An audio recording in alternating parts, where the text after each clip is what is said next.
बिल्कुल। तो तस्वीरें हम जो दिखा रहे हैं आपको, आप समझ सकते हैं कि कितने खास तस्वीरें हैं।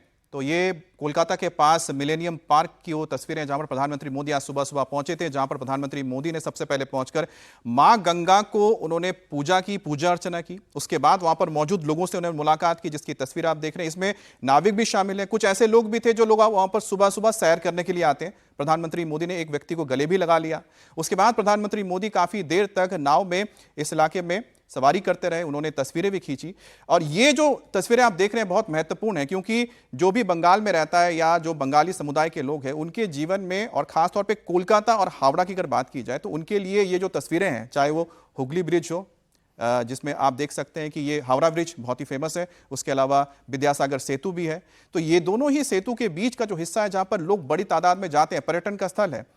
लेकिन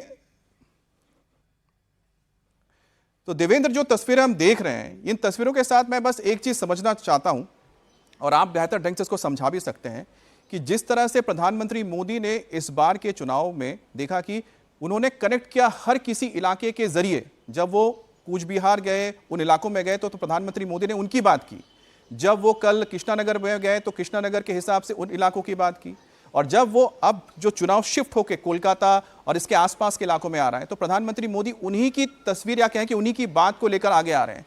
तो कहीं ना कहीं इसका असर हम देखते हैं कि वोटिंग परसेंटेज में देखने को मिलता है। जो विश्वास प्रधानमंत्री मोदी लोगों में जगा पा रहे हैं, चाहे वो भय का वातावरण खत्म करने का हो और विकास को लेकर हो, क्योंकि हमेशा वो विकास की बात करते हैं। और जिस इलाके में प्रधानमंत्री गए हैं देवेंद्र, आप भी गए होंगे, यहां पर विकास की और भी संभावनाएं हैं जिसको लेकर लोग बोलते हैं, लेकिन हो नहीं पाया।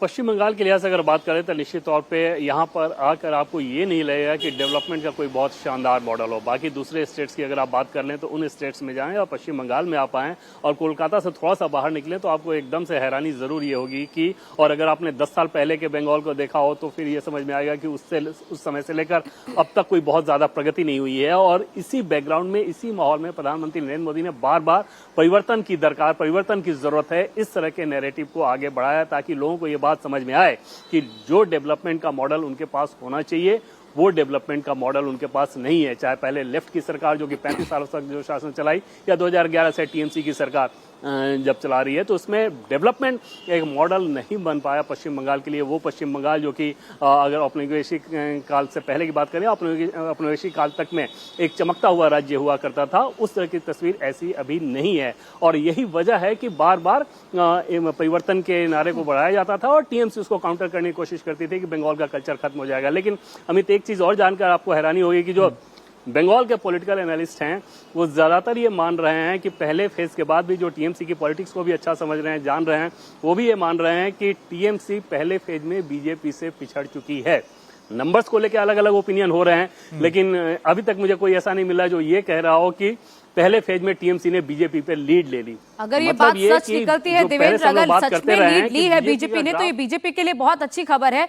और जैसे जैसे वोटिंग परसेंटेज हम देख रहे हैं, फिर चाहे वो मुर्शिदाबाद की हो, पिछली बार के मुकाबले लगभग 8.5% बढ़ा है। इसके अलावा नॉर्थ बंगाल की बात करें तो वहां पर लगभग 7.5% से ज्यादा बढ़ा है। ये तमाम वो जगह है जहां से वोटिंग परसेंटेज बहुत अच्छा बढ़ा है।